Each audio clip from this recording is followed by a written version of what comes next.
I am with Christine Caldwell, Ryan Kennedy, and Tara Topper from Naropa University. Hi. Hello. So we're going to be talking today about contemplative body psychotherapy, which you practice and teach. Maybe a good start would be to explain what contemplative body psychotherapy is. Okay. Do you want to take that, Christine? I can begin that, yes. So if we want to talk about contemplative body psychotherapy, the word contemplative is the first thing to look at. And I would say that if we go by the dictionary talks about contemplative as something that you like gaze attentively, or you observe, or you look at intently, you study something very carefully. And so a contemplative body psychotherapy is one that really uses what's traditionally called mindfulness and mindfulness practices to help the focus on body experience and body based processing to be more nuanced, more foregrounded, and more supported by one's attentional focus. And we might also say by the capacity to bear witness to one's full-bodied experiences. And I would add to that, I love that definition and the scope of what it covers. I would also add to that in contemplative practice, there can be a connection to an observer who's not necessarily the experiencer of the phenomenon, but a part of the self that's able to recognize that there's more to the experience than just the phenomenon that's happening. And so it's a cultivation in the sense of an observer or a non-subjective self. So there's part of the contemplative practice that's able to hold experience phenomenologically, and also a part of the self that's able to hold it more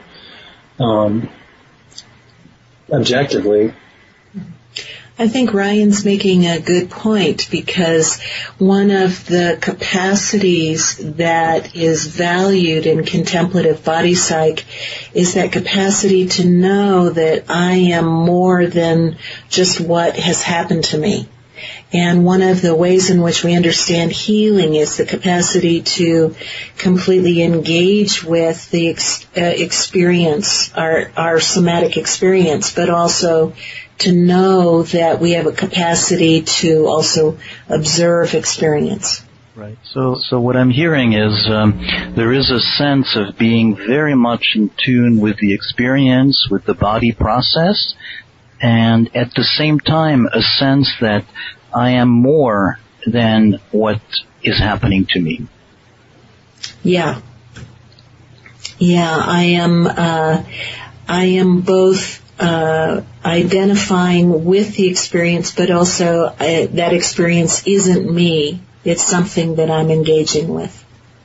And I think this is where it's a bit of a difficult concept for many people to grasp a hold of, and it's not necessarily a concept that we would teach a client straight away.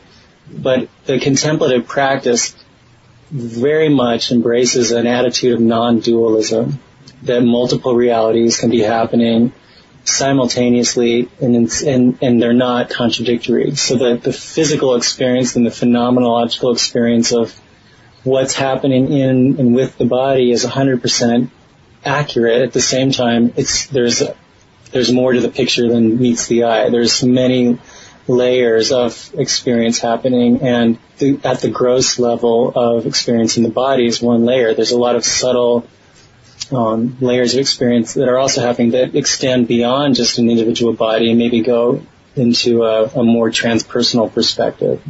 That's part of that's also part of the contemplative practice as well, is learning that we're not individual separate selves that are isolated, but we're more connected to a bigger body, a communal body or a global body that's beyond just the self. And I think that's maybe that's part of the Buddhist roots of contemplative practice at Naropa. But I think it's also part of the systemic view that, a lot of therapies are moving toward today, that we're part of larger organic systems that are exchanging energy with each other and informing and changing each other all the time. And part of contemplative practice is to become aware of that larger viewpoint, and in so doing, we become more connected and actually have more compassion for experiences that people have, because things aren't one way or the other in that non-dualistic contemplative viewpoint. Right. So in other words, it's any perception we have is just an entry point. There's more perceptions or more ways of looking at it, and there's also a connection to something larger, and that contemplative part is a slowing down in order to be able to see the other perspectives as well. That's a good summary. Mm-hmm. Yes, I think that's true. It's also about the fact that in contemplative body psychotherapy, both as you're training in that and as a client in that system, that you come in with a history of what we might call attentional wounds, that we have all navigated some kind of experiences where when attention was turned on to us, when attention was paid to us, that attention was critical or unsafe or manipulative. And so one of the meta ideas in contemplative body psychotherapy is that you want to repair the capacity, you want to repair attentional wounds, and you want to repair the capacity to pay good, strong, high-quality attention, both to your inner experience, your somatic experience especially, but also to others and to the world, like Ryan was saying. So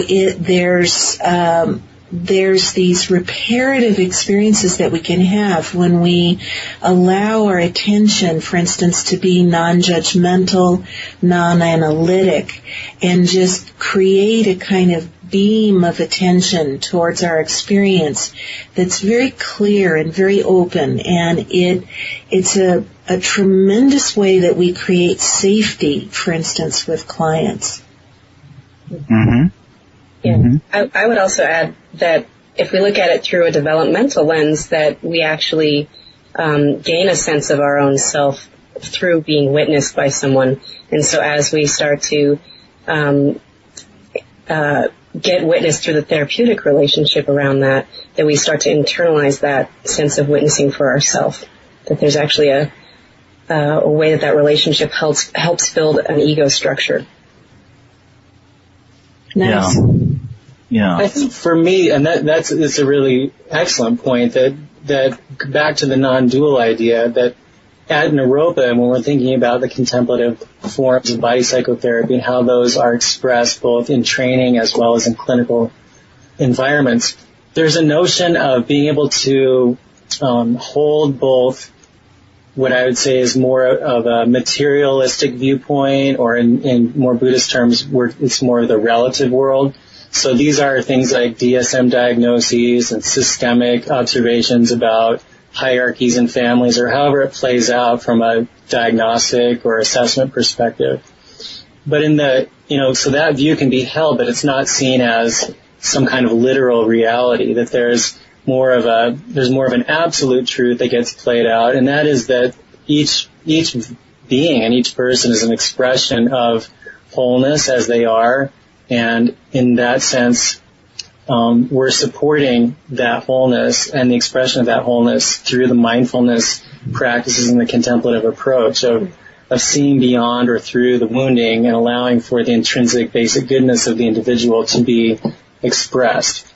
And what Tara's saying, I think, is really important, because that viewpoint can get sometimes oversimplified, or sometimes it can get applied in a polarized way. And I think that's a little bit dangerous, because there are developmental things that are happening in the world of the materialistic growth and development of an individual, or the relative world, as we'd say in our terms, that need to be addressed, that people need to go through a developmental trajectory, and a therapist might need to do some corrective experiences and things like this, knowing that that's part of the trajectory, while still holding that non-dual absolute truth of the wholeness and the basic goodness of the individual. So there's a quality of the attention being able to oscillate back and forth between structure or openness, between directive interventions or more spacious supportive interventions that are really acutely attuned to the unique processes unfolding between the therapist and the client. And that takes a lot of internal witnessing of oneself and learning what's motivating and what's inspiring particular kinds of conceptualizations and interventions that may be coming out of a place of a theoretic orientation that's not really rooted in a relational or a mindful place. So maybe that would be a good place to have a sense of how a session, what would a session be like, to give a sense of what you're talking about? Well, one thing that I tell students a lot, and I apply it actually in clinical environments, is that when we're talking about contemplative body psychotherapy, in a sense we're also talking about things that people already know about, which is something like cognitive behavioral therapy. CBT, or cognitive behavioral therapy, is looking at cognition and how cognition informs behavior or action. Well, in a way, contemplative body psychotherapy is similar to that, because we're not just looking at cognition and we're looking at contemplative practice. We're looking at the generation of energy on all levels, the mind, the body, and in the heart as well.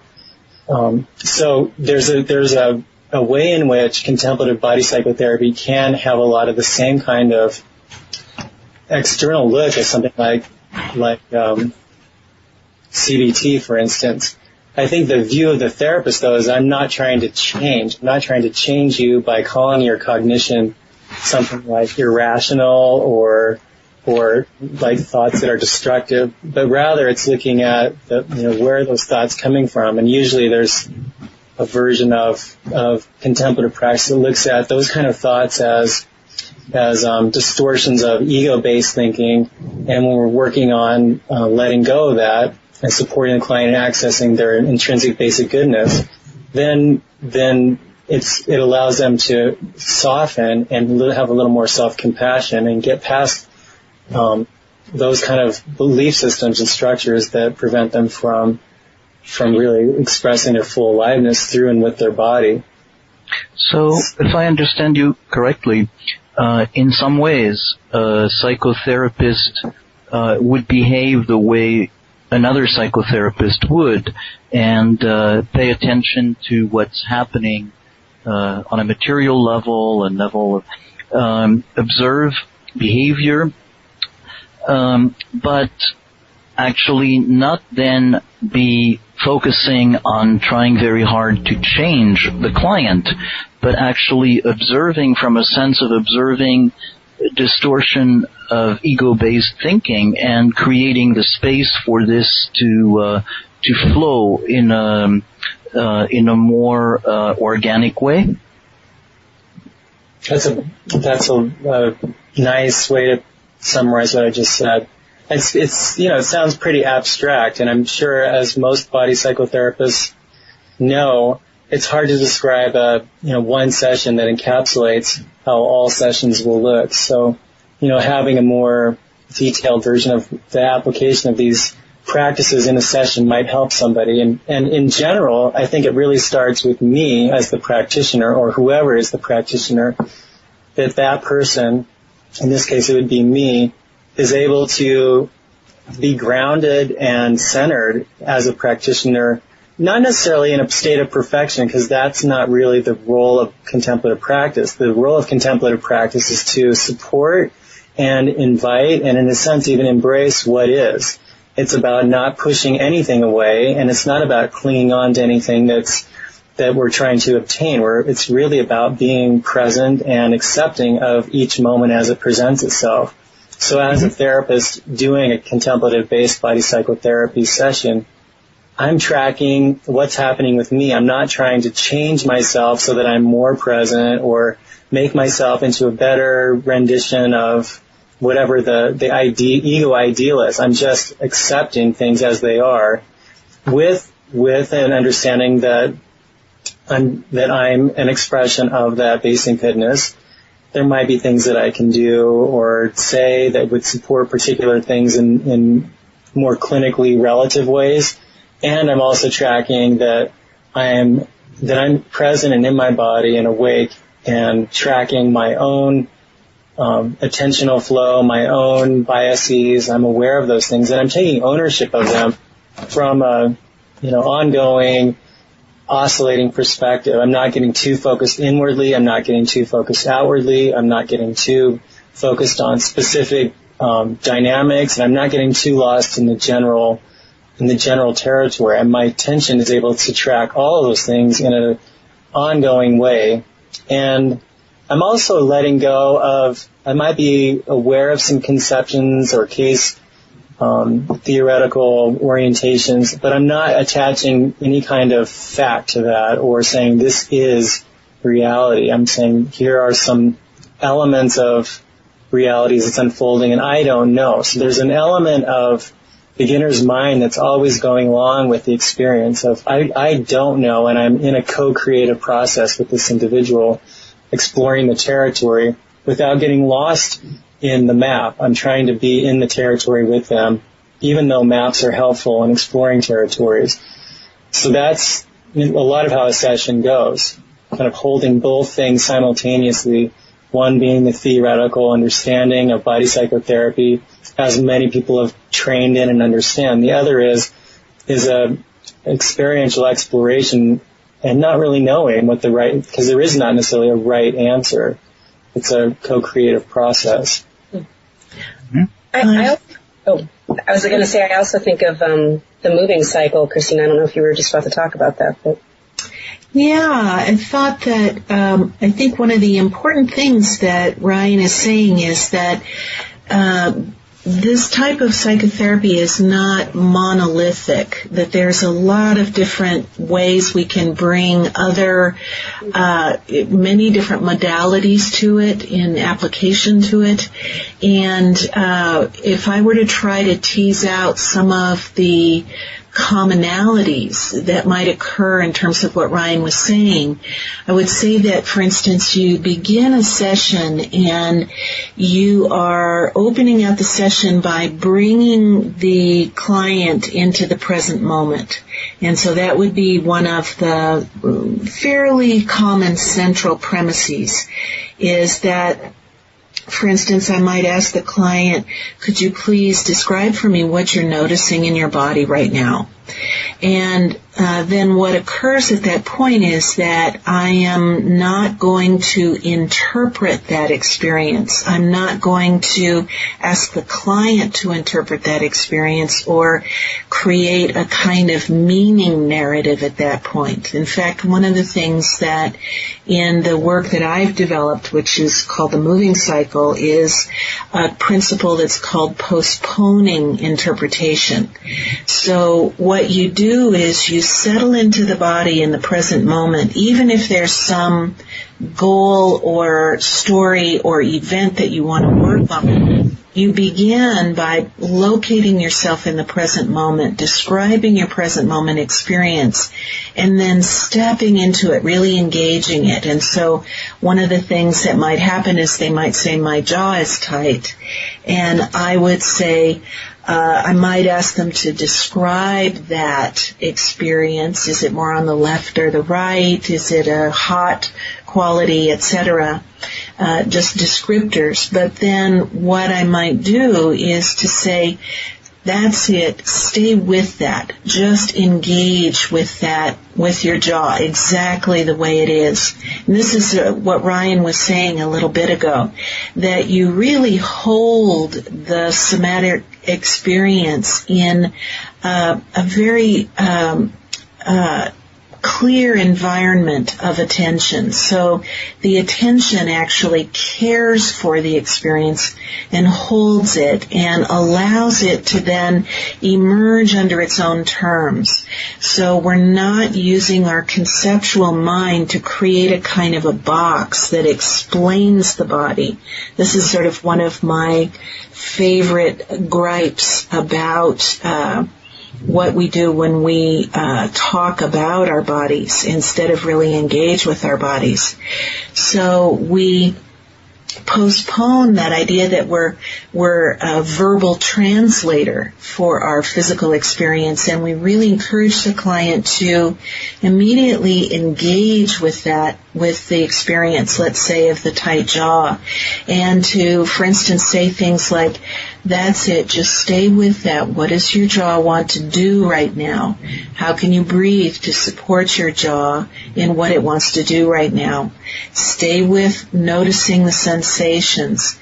And then what happens is, my feeling is that what gets created there with that very high quality attention is it thins the barrier between conscious and unconscious processing, so that stored material or unconscious material can emerge in a very safe way.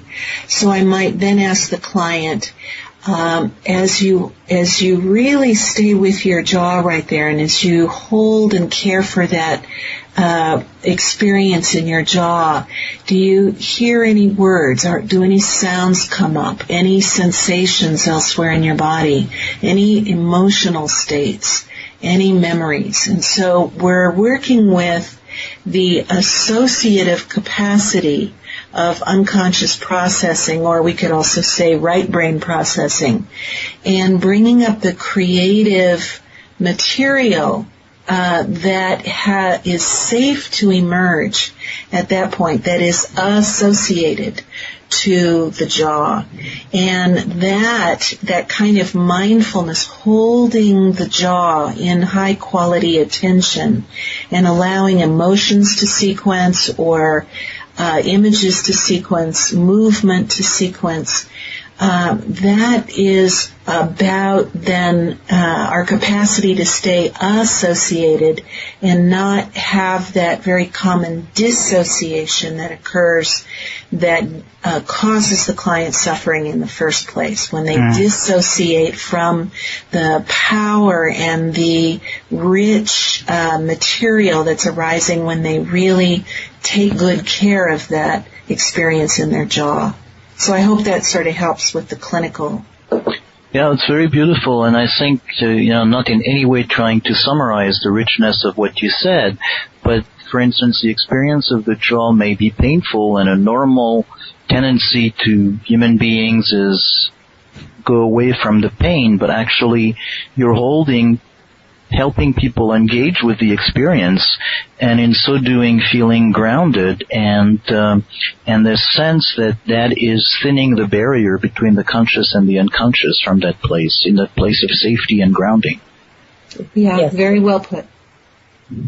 I think one of the things that I really like about this work too is that as we sit and we're present with the body always tells the truth, so it can often get underneath the rationalizations and distortions that our mind wants to make. I think Ryan was making this point a little bit earlier, but it has a way of cutting through the stories that we make about our lives. And when someone actually has quality attention paid on themselves, and they start to witness themselves and focus in on the sensations and the memories that start to emerge from there's a way in which that sensation turns to movement, and it helps sequence through whatever might be stuck because of whatever belief systems are holding that belief in, or that sensation in place, or whatever trauma is stored in the body in that way. I think that as we start to hold those sensations and work with them, they naturally have a movement of their own, and when they do that, we actually can relieve the tension that's stored in our body in that way.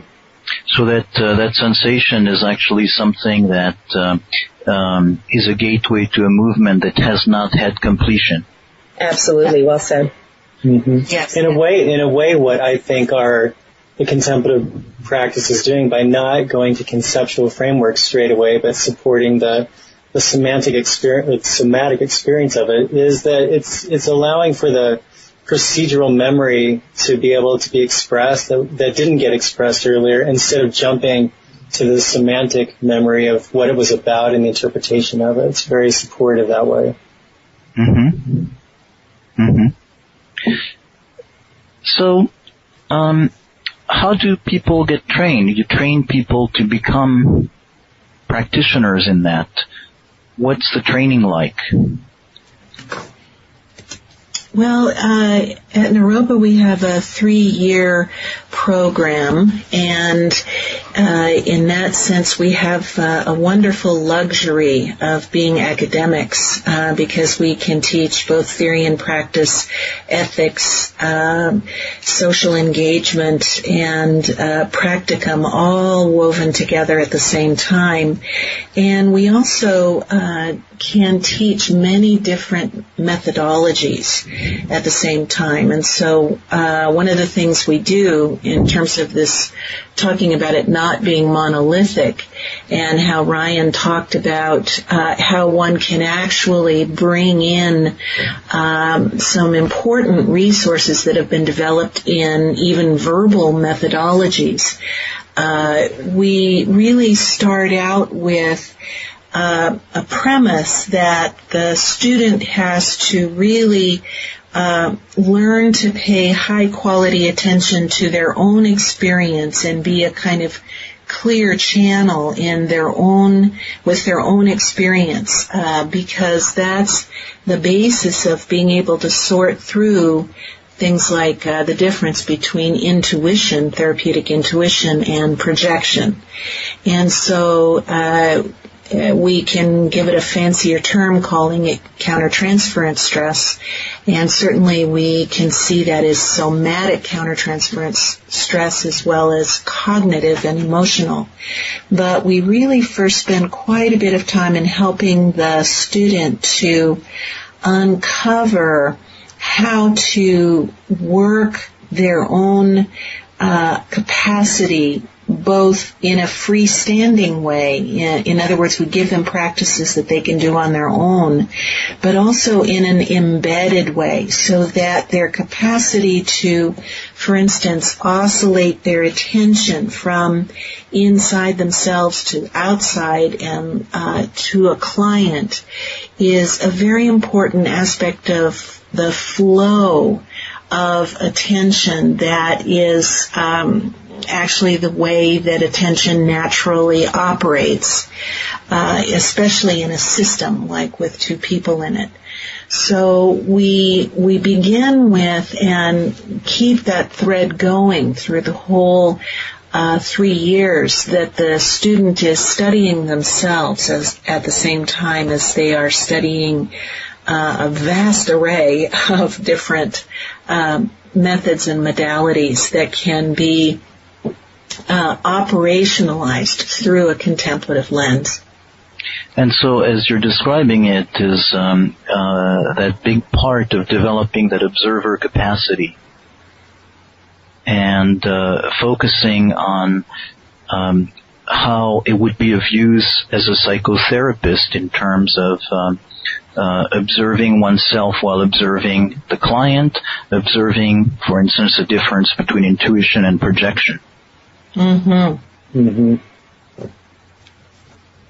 I think in just some very practical ways in which we bring the contemplative view into our curriculum is we tend to start every class with a period of mindfulness or just actual meditation practice, so that there's a transition for even 5 minutes. Usually it's about 5 minutes where people will settle and track their sensations. They will settle even further and track their thought processes, and even settle further and just allow things to be as they are without trying to do something about it or get it right or acquire some kind of state of meditative bliss. We're not really even encouraging anything like that. It's just just slow down enough that you can be able to track your own body and mark the transition from one thing to another thing. And in so doing, cultivate that quality of attentional and attentional directionality that supports people in clinical practice. When a session is 50 minutes and they have one kind of energy in the room, can they then shift and see another client, at the top of the next hour and be able to integrate that and find a new ground? We talk a lot about the ground of practice, of contemplative practice as a resource for therapists to come back to that helps anchor when things start to become dysregulated or unpredictable, that we're not trying to predict or control or manage things. We're trying to just be able to keep our seat and support whatever is coming up without being knocked off our center. So classes begin and usually end with some period of mindfulness or contemplative practice. We also have it woven into the curriculum in terms of their own practices. So not only are they woven into every class, but they're also woven into the curriculum as their own self-standing courses. One is in more of a sitting meditation practice and how it relates to body psychotherapy and the body, and the other is more of moving practices. And we really try to support people in exploring both, because they both serve different capacities and they're both important. And it tends to be that people who are more in the movement, body-based training programs like the moving practices. And so we encourage that. At the same time, we also want them to, there's something useful and valuable about just sitting still and tracking and observing sensation without always following the impulse. Just as there's something useful about being able to follow the impulse and see where it goes without having the conscious mind do some kind of codified or practiced movement that's more of a deliberate action rather than the supportive unconscious process. So that's woven into the curriculum. And then there's just a lot of high quality, I'd say almost postmodern assumption testing. Who are you? Essentially is the question being asked, and who's the who that's answering the question? And where'd that who come from? And is that a solid who, or is that an ever-changing who that has an illusion of solidness but really isn't necessarily solid because it's changing and transitioning all the time and being influenced by experience and the interdependence of really everything that's happening. So there's this other part of the training which is really tracking that beyond, who's this I that I keep referring to, that I see this and I experience that. And that can be a little mind-blowing for people. It's not really asked. It can bring up a ton of anxiety and just sort of existential fear. So being able to sit with that question and the whole state of not knowing can be very useful for therapists to be able to have gone down that road a little bit, because our clients are going to be coming in with those similar types of questions when their life crumbles or their plan seems to be thwarted. How do we be able to? Do we know that quality of mutability in our own lives that can then just sort of be with them in that place of not knowing and still have some kind of a ground of practice that supports not falling all the way through the rabbit hole. Mm-hmm. That sounds like a very beautiful way to put it, to staying with it, not knowing and not falling down the rabbit hole. So it might be a place where we end up, but I want to just check if there's something that you might want to say to conclude other than that.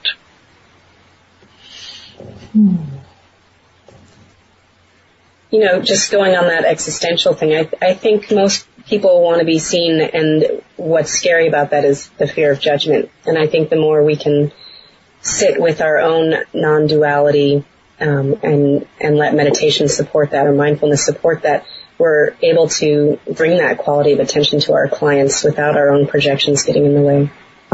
Mm-hmm. I think something that really struck me was something I heard the other day from actually a prospective student who came in and was talking about her interest in studying at Naropa. And so I'm just going to kind of add my spin on it. So essentially the idea is that our emotional body is so intrinsically tied to past experience. It's so rooted in what the limbic system has gathered as dangerous data. And so it's encoded all this in our body, so to speak, and our emotions are therefore really about sort of the past in some sense. And our brain, our mind, I'm talking more about our cortical mind here, is trying to arrange things and fix things and plan and design to avoid that pain or to grasp onto the pleasure. So in contemplative practice, we really see pain and pleasure in similar ways, that pain is something we dislike, so we move away, and so we try to go to pleasurable things, but pleasure tends to be fleeting too. And we can spend a lot of time clinging on to things because we're afraid of losing them. So the body is what's situated in the middle. The body is situated in that place between the fear of the past and the pain associated with things and the planning and designing around keeping it or avoiding it.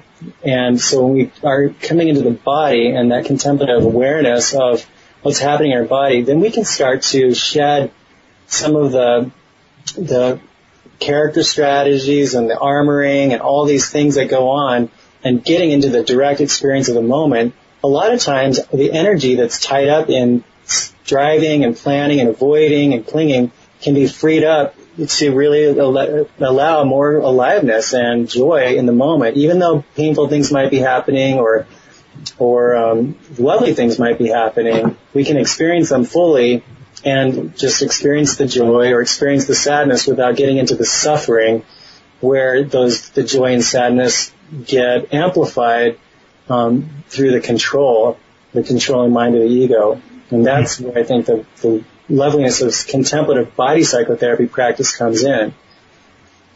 What I would say, too, is that Ryan has just talked so eloquently about this idea of the body being in the middle there. And what I would want to leave with is my thought that we might want to create a new word here, and the new word I would call bodyfulness, that we're really talking about a state of deep presence and engagement with the body, in the body, and that the capacity to stay very awake in the body, in the present moment, is in a sense how we might, through this lens, define health. And so I'm currently trying to champion adding bodyfulness to our dictionary, along with mindfulness and heartfulness and thoughtfulness and other fullnesses. Mm-hmm.